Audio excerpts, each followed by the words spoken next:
한국복음서원은 미국 복음주의 출판사 협의회인 ECPA의 정회원이자 투표권 행사 멤버인 LSM에서 출간한 영적 서적들을 번역 출판하고 있습니다.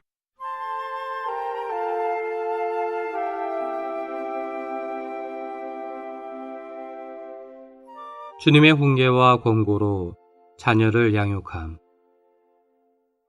우리는 깨어서 우리가 이 세상에 속한 이들이 아님을 알고 세상의 흐름을 따라가지 말아야 함. 우리가 오늘 이 세상에서 가져야 할 마음은 과부의 마음입니다. 내가 세상을 사랑하지 않을 수 있는 것은 세상이 사랑스럽지 않거나 성경에서 명령했기 때문이거나 이 세상과 이 세상의 정욕이 다 지나가기 때문이 아닙니다. 세상은 사랑스러운 것입니다. 세상에 있는 물건이나 사람들은 다 사랑스럽습니다. 66권으로 된 성경 전체에서 해 아래서 행하는 모든 것이 헛되다고 말한 곳은 오직 전도서뿐입니다. 그러나 그리스도인이 세상을 사랑하지 않을 수 있는 것은 세상이 헛되기 때문이 아니라 나의 주님께서 이 세상에서 사람들에 의해 못 박히셨기 때문입니다. 그러므로 나의 마음은 과부의 마음입니다. 요한계시록 18장에는 바벨론으로 상징된 여자가 나옵니다. 그녀는 마음속에서 이르기를 나는 여왕으로서 앉아있다. 나는 과부가 아니니 결코 슬픔을 당하지 않을 것이다 라고 말했습니다.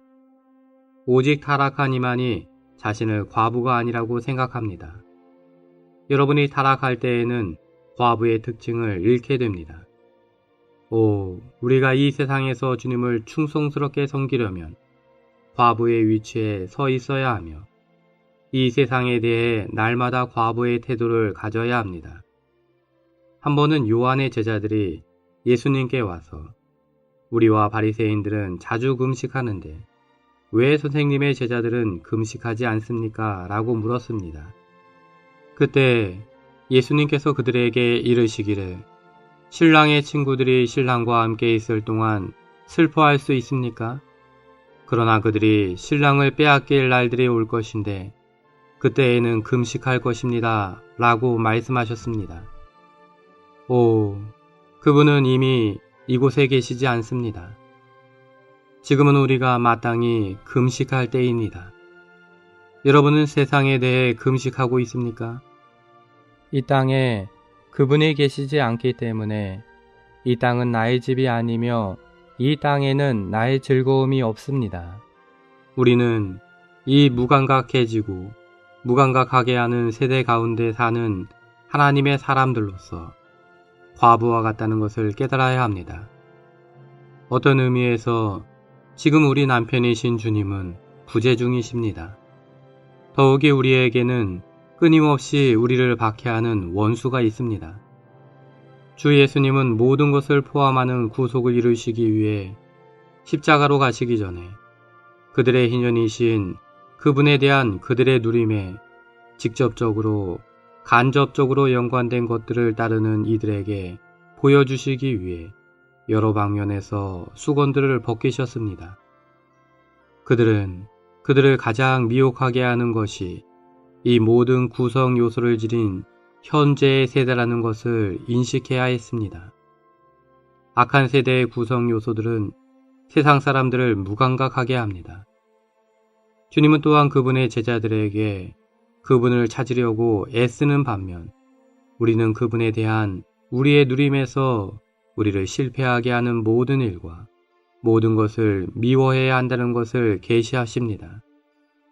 그뿐 아니라 우리는 그분을 누리고 있을 때 박해를 겪게 될 것입니다. 이 박해는 우리의 적으로부터 오며 그는 하나님의 원수이고 우리가 하나님의 편에 서 있기 때문에 또한 우리의 원수이기도 합니다. 이 세상도 지나가고 세상의 욕망도 지나가지만 하나님의 뜻을 행하는 사람은 영원히 거함. 요한일서 2장 17절에서 요한은 계속해서 이 세상도 지나가고 세상의 욕망도 지나가지만 하나님의 뜻을 행하는 사람은 영원히 거합니다. 라고 말합니다. 세상이 아버지 하나님을 거스르기 때문에 세상에 있는 것들도 세상의 욕망을 형성하며 하나님의 뜻을 거스릅니다. 적극적인 면에서 우리에게는 아버지와 그분의 뜻이 있습니다. 소극적인 면에서 우리에게는 세상과 세상에 있는 모든 것이 있습니다. 세상은 아버지를 거스르고 세상에 있는 것들은 아버지의 뜻을 거스릅니다.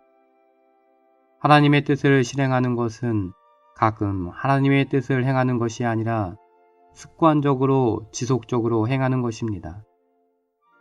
세상과 그 욕망과 세상을 사랑하는 사람들은 지나갑니다.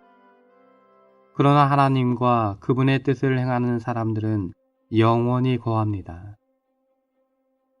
홍수전 노아 세대의 사람들은 늘 그러했던 것처럼 먹고 마시고 장가가고 시집가고 씨를 심고 집을 지으며 악한 생활에 마취되어 있었는데 이 생활 상태는 주님의 파루시아와 대환란전에 있을 사람들의 위험한 생활 상태를 묘사함. 누가복음 17장 25절에서 주님은 그러나 사람의 아들이 먼저 많은 고난을 겪고 이 세대에게 버림을 받아야만 합니다. 라고 말씀하십니다. 그리고 나서 26절부터 29절까지 해서 그분은 계속해서 이 세대를 묘사하여 사람의 아들의 때가 노아의 때와 롯의 때와 같으리라고 말씀하십니다. 노아의 때에 몇몇 상황이 있었습니다. 사람들은 먹고 마시고 장가가고 시집가는 일로 인해 무감각해져 있었습니다. 더 나아가 그들은 홍수가 나서 그들을 멸하기까지 알지 못했습니다. 그것은 사람의 아들의 때에도 동일할 것입니다. 사람들은 주님의 오심으로 말미암아 그들에게 임할 하나님의 심판을 알지 못하고 현세의 필요로 무감각해질 것입니다. 그러나 믿는 이들은 그러한 마취 상태에서 벗어나고 깨어서 주님께서 이 부패한 세상에 하나님의 심판을 집행하시기 위해 오고 계신다는 것을 알아야 합니다. 먹는 것과 마시는 것과 결혼하는 것은 원래 사람의 생존을 위하여 하나님께서 정하신 것입니다. 그러나 사람의 정욕으로 말미암아 사탄이 이러한 인간 생활에 필요한 것들을 이용함으로써 사람을 점유하고 하나님의 권익을 관심하지 못하게 합니다. 이 시대의 끝에, 즉 주님의 파루시아가 가까워질 때에 이러한 상황은 더욱 심해질 것입니다. 노아의 때의 특징은 먹고 마시는 것과 장가가고 시집가는 것이었습니다. 롯의 때의 특징은 먹고 마시고 사고 팔고 심고 집을 짓는 것이었습니다. 마지막의 네 가지 특징은 사업을 암시합니다. 오늘날 세상의 특징들을 보십시오. 이 세대의 특징은 먹고 마시고 장가가고 시집가고 사고 팔고 심고 집을 짓는 것입니다. 홍수전의 노아 세대와 소돔이 멸망하기 전에 롯 세대를 무감각하게 만들었던 악한 생활 상태는 주님의 파루시아와 대환란전에 있을 사람들의 위험한 생활 상태를 묘사합니다. 우리가 주님의 파루시아를 누리고 대환난을 피할 수 있도록 이기는 이들의 휴거에 참여하려면 반드시 오늘날 인간 생활에 무감각하게 만드는 영향력을 이겨야 합니다.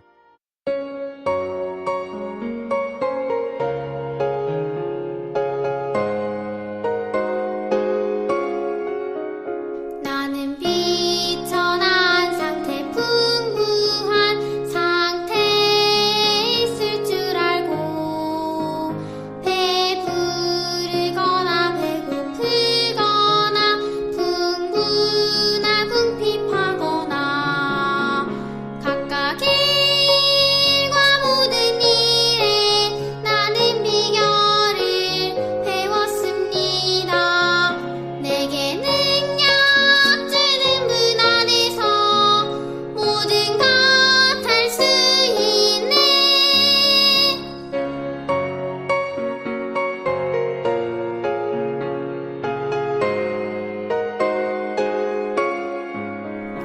나는 비천한 상태 풍부한 상태에 있을 줄 알고 배부르거나 배고프거나 흥분하거나 궁핍하거나 각각의 모든 일을 나는 비결을 배웠습니다.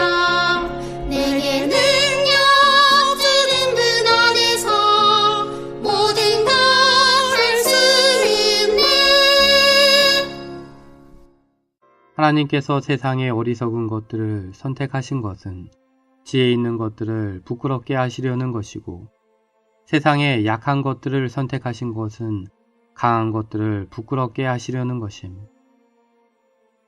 고린도전서 1장 26절에서 바울은 고린도의 믿는 이들 가운데에는 출신이 좋은 사람들이 많지 않다고 지적합니다. 28절에서 그는 계속해서 하나님께서 세상에서 출신이 천한 것들과 멸시받는 것들과 없는 것들을 선택하신 것은 있는 것들을 아무것도 아닌 것이 되게 하시어 라고 말합니다. 26절에 출신이 좋은에 대한 헬라어는 명문 출신의 존귀한을 뜻합니다. 즉, 귀족 집안이나 왕가에서 태어난 사람을 뜻합니다. 하나님의 교회는 주로 상류층의 사람들로 이루어져 있지 않고 세상의 천한 사람들과 멸시받는 사람들로 이루어져 있습니다. 상류층 사람들을 중시하는 것은 하나님의 생각과 반대되며 교회에게 수치가 됩니다. 28절에 출신이 천한이란 단어는 낮고 비천한, 즉 평민의 가문에서 태어난 사람을 의미합니다. 또한 멸시받는은 하찮은을, 없는 것들은 마치 존재하는 것 같지 않은을 의미합니다. 세상에서는 출신이 천한 사람들과 멸시받는 사람들을 중요하게 여기지 않습니다. 1장 27절과 28절에서 하나님께서 선택하신이라는 말이 3번 반복된 것은 26절에 언급된 세 부류의 세상 사람들, 곧 지혜 있는 사람들, 강한 사람들, 출신이 좋은 사람들에 대하여 하나님께서 주권적으로 다루신다는 것을 우리에게 보여주는 것입니다. 출신이 좋은 사람들, 곧 있는 것들은 세상에서는 중요하지만 하나님의 경륜 안에서 하나님은 그들을 아무것도 아닌 것이 되게 하십니다. 사람의 눈에는 천한 사람들이나 멸시받는 사람들을 존재하지 않는 것처럼 보입니다. 그들은 너무나 무시되어 마치 존재가 없는 것 같습니다. 그와 같이 그들은 없는 것들입니다. 그러나 하나님은 있는 것들, 즉 세상에서 중시되는 출신이 좋은 사람들을 아무것도 아닌 것이 되게 하시기 위해 바로 이러한 것들을 사용하십니다.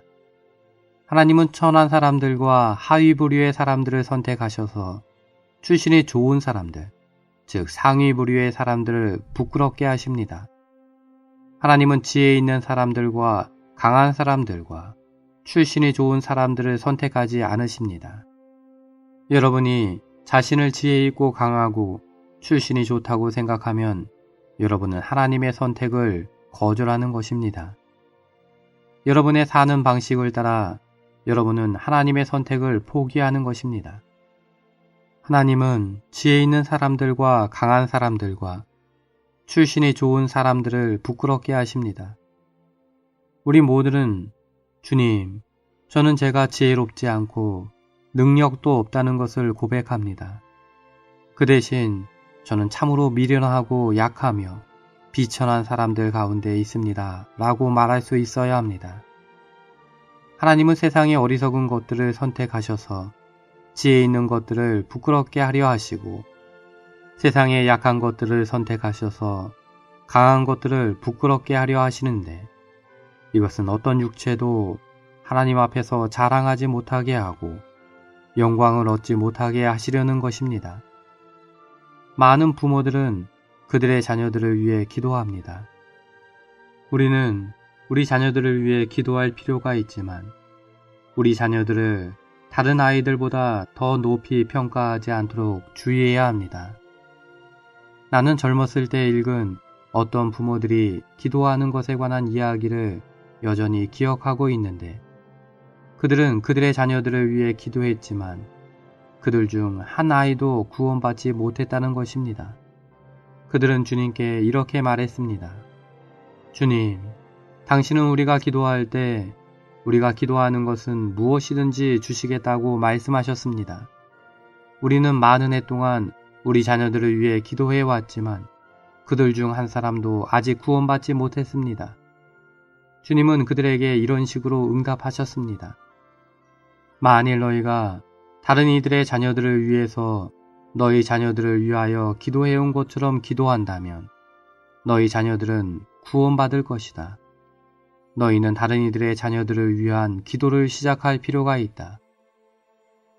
고린도인들은 정신적으로 철학에서뿐 아니라 신체적으로 운동 경기에서도 강하기를 추구한 헬라인들이었습니다.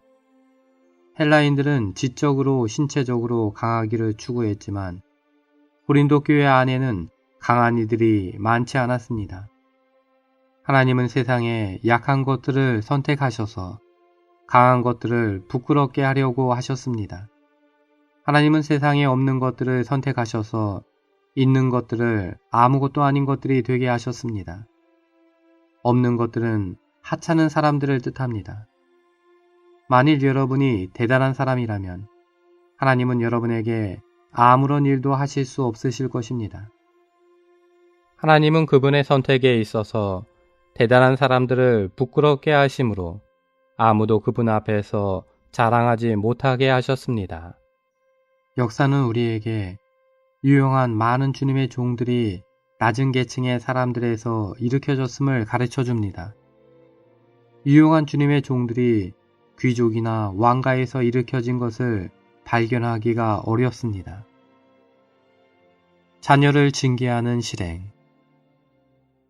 자녀들에게 있는 새 창조물의 특징을 소중히 여기고 적극적으로 그들을 이끌어서 온전케 하며 인도하고 길러내야 함. 우리는 하나님께서 우리의 눈을 여시어 청소년의 소중함을 보게 하시고 그들이 하나님의 손 안에서 중요하다는 것을 보게 하시기를 구해야 합니다. 만일 우리가 이것을 본다면 우리는 이 봉사를 소중하게 여길 것이고 자연스럽게 우리 안에 이 봉사를 향한 마음을 갖게 될 것입니다. 형제들이여, 내가 다시 말하지만 주님은 참으로 청소년을 필요로 하십니다. 이 세대에는 많은 청소년이 강하게 일어나서 주님의 구원을 받아들이고 그분의 인도를 받아서 주님께 유용한 그릇이 되어야 할 필요가 있습니다. 주님이 우리에게 은혜를 베푸시어 우리가 봉사를 하거나 교회 생활을 할 때 청소년을 귀히 여기게 되기를 바랍니다. 우리는 그들을 방해하거나 손상시키지 않을 뿐만 아니라 오히려 적극적으로 그들을 이끌어서 온전케 하고 인도하며 길러내야 합니다. 그럴 때 그들은 주님의 구원을 체험하고 주님의 건축하시는 손길을 받아들여서 주님께 유용한 사람들이 될 것입니다. 고린도후서 5장 16절에서 바울은 그래서 이제부터는 우리가 어떤 사람도 육체에 따라 알지 않을 것입니다. 비록 우리가 그리스도를 육체에 따라 알았으나 이제는 더 이상 그렇게 알지 않을 것입니다. 라고 말합니다. 육체를 따라 다른 사람을 알지 않는다는 것은 겉사람을 따라 알지 않는다는 것을 의미합니다. 합당한 교회 생활 안에서 인도하는 이들과 봉사하는 이들은 다른 사람을 겉사람을 따라 알지 말아야 합니다. 그러나 오늘날 그리스도인들 가운데는 겉사람을 따라 믿는 이들을 아는 것이 보통입니다.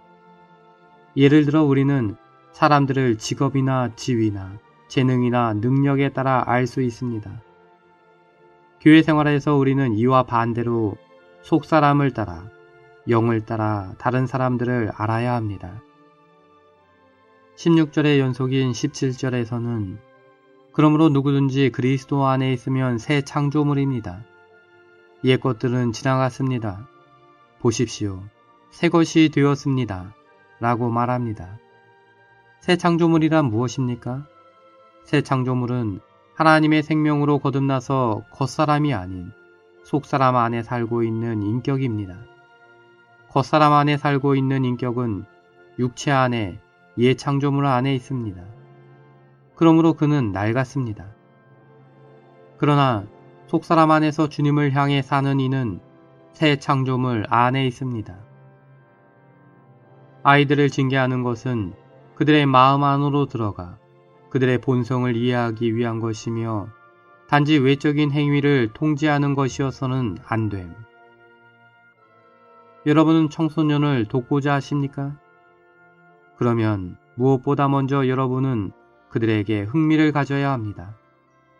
그들의 실패를 먼저 주의하지 마십시오. 결코 그들을 유죄 판결하지 마십시오. 여러분은 그들에게 여러분이 그들의 좋은 친구이고 그들을 동정하며 그들과 그들의 일에 흥미를 갖고 있다는 느낌을 주어야 합니다. 이것이 중점입니다. 공평하고 공정하며 치우침이 없어야 함. 하나님은 거룩하실 뿐 아니라 의로우십니다. 의는 하나님의 외적인 행동, 방법, 행위, 활동과 관계가 있습니다. 하나님께서 하시는 모든 것이 의롭습니다. 하나님의 의란 무엇입니까? 하나님의 의는 정의와 의에 관하여 그분의 행동에 있어서 하나님 자신의 어떠함입니다. 하나님은 공정하시고 옳으십니다. 그분의 정의와 의에 있어서 하나님 자신의 어떠함은 무엇이든지 그분의 의를 구성합니다. 요한계시록 15장 3절은 이렇게 말하고 있습니다. 전능하신 분, 주 하나님, 주님의 일은 위대하고 놀랍습니다. 민족들의 왕, 주님의 길은 의롭고 진실합니다. 하나님께서 하시는 일은 그분의 행위인 반면에 하나님의 길은 그분께서 통치하시는 원칙입니다. 하나님의 길은 그분의 원칙을 본 다음에야 그분을 찬미하려고 기다릴 필요가 없을 것입니다. 비록 그분의 행위가 아직 도래하지 않았다 해도 여러분은 하나님께서 어떤 것들을 행하실 때 통치하시는 원칙들을 알기 때문에 그것들이 도래할 것임을 알 것입니다. 하나님의 길은 그 원칙이 의롭습니다. 공평하심도 하나님의 속성입니다. 이에 관하여 베드로는 사도행전 10장 34절과 35절에서 하나님은 사람을 외모로 보지 않으시고 어느 나라에서나 하나님을 경외하고 의를 행하는 사람을 받으신다는 것을 내가 참으로 깨달았습니다. 라고 말합니다. 로마서 2장 11절에서 바울은 하나님은 사람을 외모로 판단하지 않으시기 때문입니다. 라고 말합니다. 또한 에베소서 6장 9절에서 바울은 이렇게 말합니다. 주인들이여, 여러분도 노예들에게 그와 같이 대해주고 위협하지 마십시오. 노예들의 주인이자 여러분의 주인이신 분께서 하늘들에 계시며 그분은 사람을 외모로 판단하지 않으신다는 것을 알아야 합니다. 이 구절들은 하나님께서 공평하신 분임을 지적하고 있습니다. 그분의 사역의 첫 번째 단계인 육체되심의 단계는 사람들을 소중히 품는 것, 곧 그분에게 사람들을 이끌고 매료시키는 것입니다.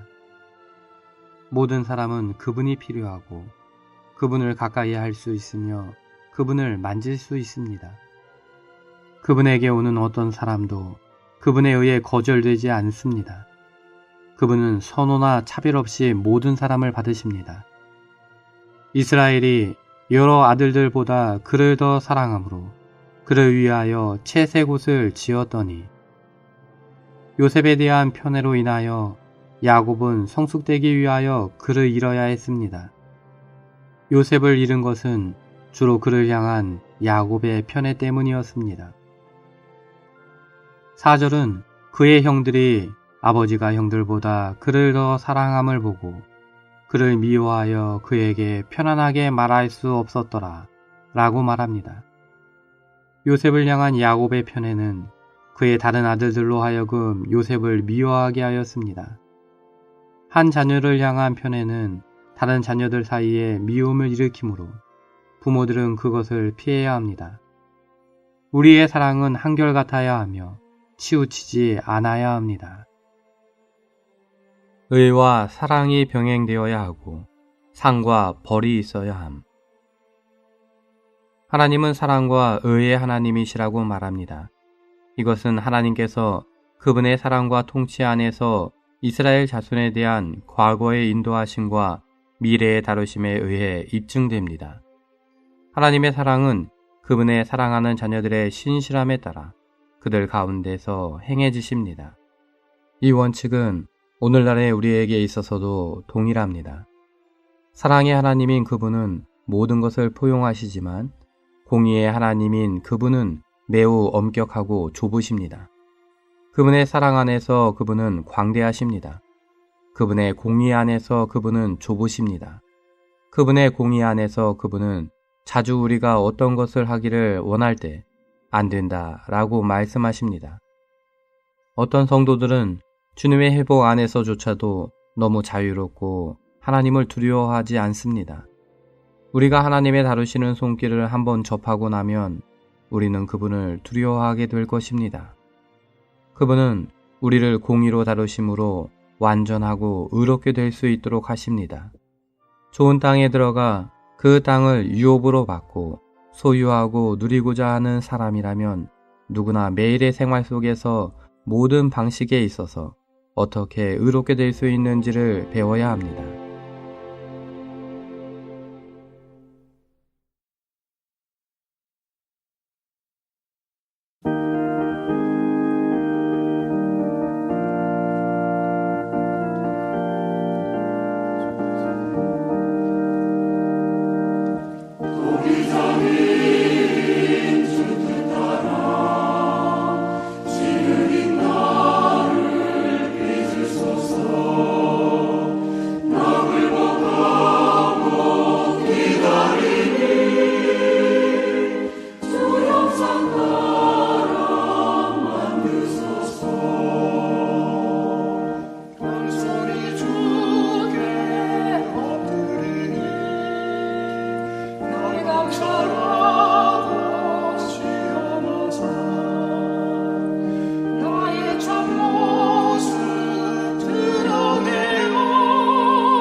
한국복음서원은 미국 복음주의 출판협의회 정회원인 LSM의 영적 서적을 번역하여 출판하는 출판사입니다. 도서 문의는 1600-3191, 인터넷 주문은 www.kgbr.co.kr입니다.